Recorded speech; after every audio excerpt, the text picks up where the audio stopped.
So there are two ways.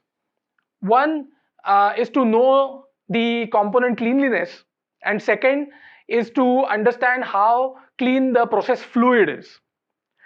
So in the first case, if you want to understand how clean your component is, what is done is you take the finished component and you clean it with a alkaline degrease solution, and you collect this solution, a sample of this solution, and then perform the test on that. In the second case, you just take a sample of your clean process fluid and then perform the test. Now the actual test procedure remains the same here onwards.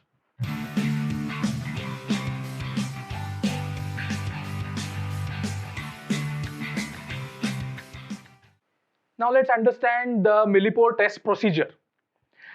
As I said earlier, I have provided the link to the actual ISO standard in the description below. So I won't go in exact detail word by word what is mentioned in the test procedure. You can read it yourself. However, what I will share over here is the practical, or how the test is performed in practice in the industry, what I have experienced. So there are two ways. One is to know the component cleanliness, and second is to understand how clean the process fluid is. So in the first case, if you want to understand how clean your component is, what is done is you take the finished component and you clean it with a alkaline degrease solution, and you collect this solution, a sample of this solution, and then perform the test on that. In the second case, you just take a sample of your clean process fluid and then perform the test. Now the actual test procedure remains the same here onwards. So what we do is, there is a test apparatus which has a flask, a vacuum pump, these they are called patches or filter discs, which are of known porosity. It may be 5 micron, 10 micron, so that which micron filter disc is to be chosen, that is mentioned in the ISO document, and it also the customer or the accepting criteria also mentions what sort of micron rating filter disc needs to be used in performing these tests. Now we take the disc and place it on the apparatus and pass the fluid that we collected earlier through the through the patch. Now before we do this, what is essential is that we measure the weight of the patch. Now this becomes the before weight of the patch. Please note it down. After we pass the fluid, we expect that the patch will trap the solid particles which are higher in micron size than the actual porosity of that patch.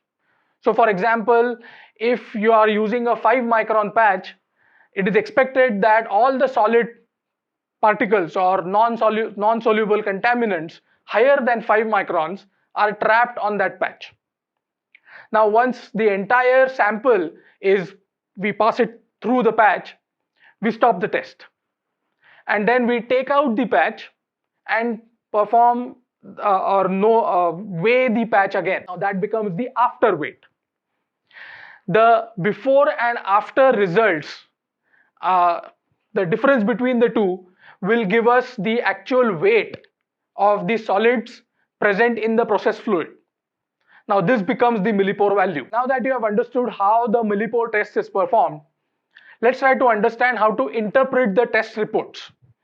Now I know that many companies will have in-house testing facilities and they will have their own procedure of generating their test reports. But what I will share over here is the test reports that we got from an accredited lab to which we had given a sample from our filtration system, which we had installed at a customer, to understand how it performed. And these are the test reports that are shared by that lab. Now any test report, I'll just share what an ideal test report, or what all information we can get from this test report and how to interpret those results. So first and foremost, what needs to be included in the test report? So it should give us when the sample was collected, who collected the sample, how the sample was collected, I mean by which method. Then it should give the testing standard that is used to test the Millipore testing. It should provide the size and the micron rating of the Millipore patch that is used, or the filter disk that is used in performing this test. It should give the milligrams per, or the unit that is used to define the results. And last and the most important, it should give the value that comes after testing.